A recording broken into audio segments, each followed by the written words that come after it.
Your Jewish ancestors will not deal in usury amongst yourselves, but you'll do it with the goyim. You'll do it with the non-Jews. It's not a problem. Yeah, you'll forgive the debts of your fellow Jews, but you don't forgive the debts of the goyim. We know this. This is the reality. Right. Okay. So in Islam, we don't deal in usury either. No, yeah, but across the board, we don't. It's not ethno. Yeah.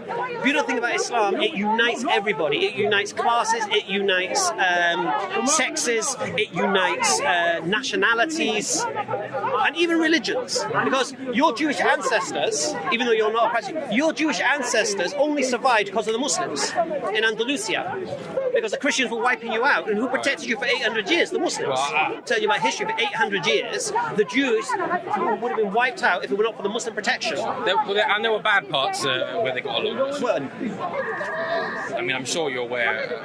I mean, I've heard. See, these guys know.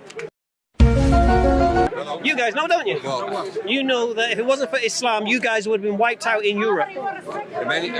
We are grateful for the many good parts that when Muslims gave us safe haven. At the same time, we can't forget the other parts. Well, let's just say safe haven. We're talking 800 years. 800 years in certain countries. Let's keep it in context. Yeah, Andalusia. In context. That means that we had great In which times country? Spain. In which country? Spain. Well, it wasn't a country, was it? What was it? It was the Islamic State. Yeah, it was an Islamic State. So within the Islamic State... But let's not forget that the same period you had many Islamic countries, not the Islamic State, many we're talking, no, but like Morocco and you want to talk? Well, let's go into detail. Let's focus on the good part. The good part is most of the time we had a great time. What I'm explaining to him, that his ancestors, they were protected and survived the Christian onslaught in Europe for 800 years. The golden age of Jewry was at that time. It's where your civilization flourished. And when it came for the time when the Queen Isabella and Ferdinand returned, and they pushed the Muslims out of Spain, what did you guys do? Yes. No, what did you do? Tell everyone what you said. We had no option but to leave. No, what did you do?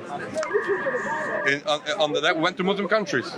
No, you asked the Muslims, can we come with you? Because the Muslims retreated back to Morocco and give the jizya back, said we can't protect you no more, and come with us. And invited them to come to Morocco, and that's why they got sanctuary from what was going on. The simple fact is this: on the link history, we had great times on the Muslim rule. Islamic State is the key words we're using here, not Muslim country. Islamic State under the state. And then get well under the Ottoman I'm not Empire. disputing any of this. As well as under the Ottoman Empire. But yes, history is dotted, sadly, that the Muslims suffered as well on the many. People are people. Muslims are suffering today in Israel. They're talking about Muslims on the Muslim countries as well. No, I'm talking about Muslims in Israel. They're suffering. Now we're going into politics. Let's leave that. They're suffering the least that they suffer in any other country. Say it again, sorry? They're suffering the least that they Tell that to suffer the people in any Gaza. What? Tell that to the people of Gaza. Compare them to how Muslims are suffering in different Okay, compare that to the Muslims in Morocco. I'm telling you, you highlighted Israel. What you just said is that the Muslims are suffering less in Gaza than anywhere else in the world. Not anywhere less. Where? I just said you picked up Israel as an example where Muslims are suffering, whilst there are many, many more Muslims suffering in Islamic countries. Than Gaza. I don't know, more or less, but there's millions of Muslims. The world's biggest prison, Gaza. It's not a prison. Perpetrated. It is a prison. Perpetrated by sorry. countries. It's not a prison. Can they leave the country? Well, there's a reason. Can they leave the country?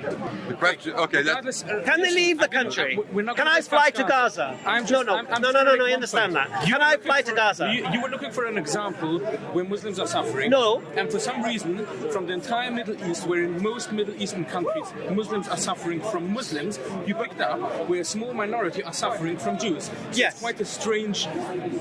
I do not believe Gaza is a small minority. It is. But I believe it's men, women, and children in an open-air prison. But with who? And that's focus as well. They're prisoned by who?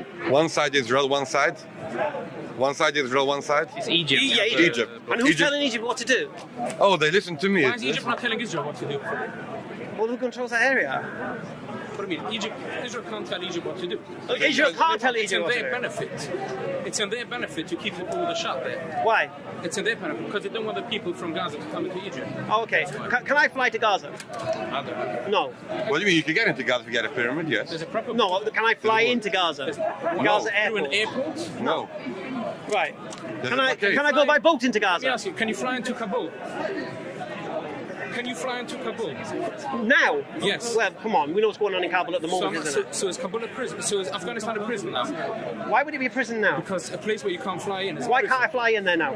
I'm asking you. No, why can't I fly in there I'm now? asking you, can you fly into Kabul? No, why can't I? So tell me why. All right, no, I can't. Why can't I? can't you? Oh, okay, why I'll tell can't you I? why. Maybe shut up long enough, I'll tell you. Okay, you don't have to use foul language. Well, I know. Carry on. I didn't use foul language. Okay. Okay, so I can't fly to Kabul right now because protecting the airport is US soldiers, and outside of Kabul are Taliban. Okay, now everyone's leaving at the moment. The US Army is facilitating people leaving. Okay, there will come a time when I can fly to Kabul. When the US have finally left and the Taliban have complete control, then you can fly to Kabul, yes. Right. When can I fly to Gaza? What? When can I fly to Gaza? When they'll start behaving. When they start behaving? Yes. When Israel gave back Gaza, I'm actually, personally, I'm not a supporter of Israel.